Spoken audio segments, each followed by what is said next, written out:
Assalamualaikum warahmatullahi wabarakatuh. Perkenalkan, nama saya Tauhid Sidik.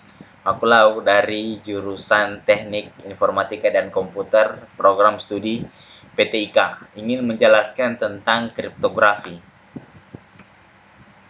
Kita masuk ke pokok pembahasan, yaitu ada dasar kriptografi dan yang kedua ada model operasi dalam blok cipher.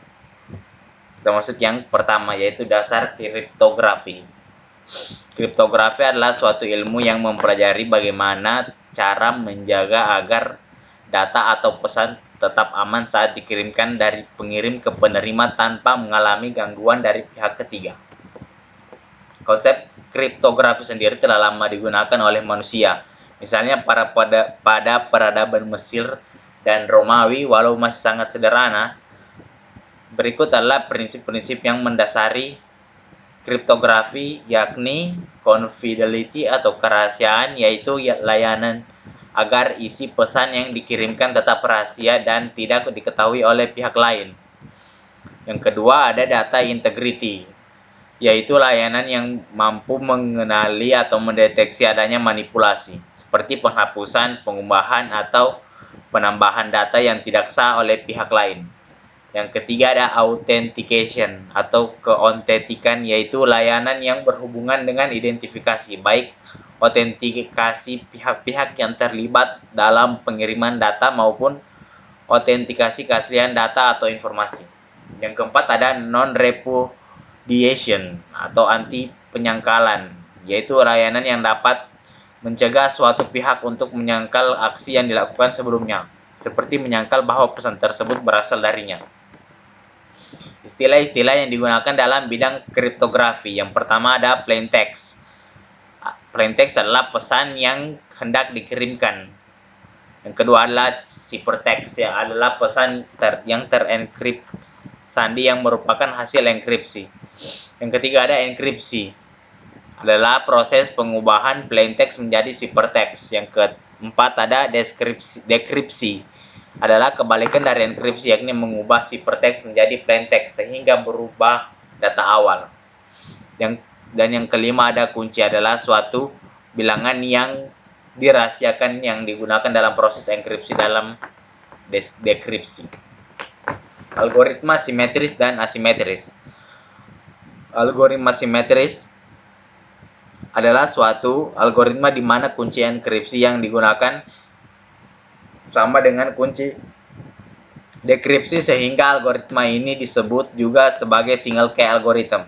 Sebelum melakukan pengiriman, pengirim dan penerima harus memilih satu kunci tertentu yang sama untuk dipakai bersama, dan kunci ini haruslah sangat rahasia bagi pihak yang tidak berkepentingan, sehingga algoritma ini disebut juga algoritma kunci rahasia. Kelebihan dari algoritma simetris adalah kecepatan operasi yang lebih tinggi bila dibandingkan dengan algoritma asimetrik. Yang kedua, karena kecepatan yang cukup tinggi maka dapat digunakan pada sistem real time. Yang kelemahan dari algoritma simetris ini adalah setiap pengirim pesan dengan menggunakan pengguna yang berbeda dibutuhkan kunci yang berbeda juga, sehingga akan terjadi kesulitan dalam memanajemen kunci tersebut. Yang kedua adalah permasalahan dalam pengirim kunci itu sendiri yang disebut key distribution problem. Kedua ada algoritma asimetris. Algoritma asimetris adalah suatu algoritma di mana kunci enkripsi yang digunakan tidak sama dengan kunci dekripsi. Pada algoritma ini menggunakan dua kunci, yaitu kunci publik dan kunci privat. Kunci publik disebarkan secara umum, sedangkan kunci privat disimpan secara rahasia oleh si pengguna.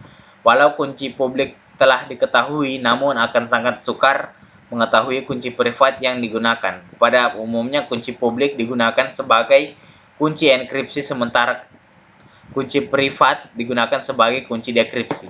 Kelebihan dari algoritma asimetris yang pertama adalah masalah keamanan pada distribusi kunci dapat lebih baik.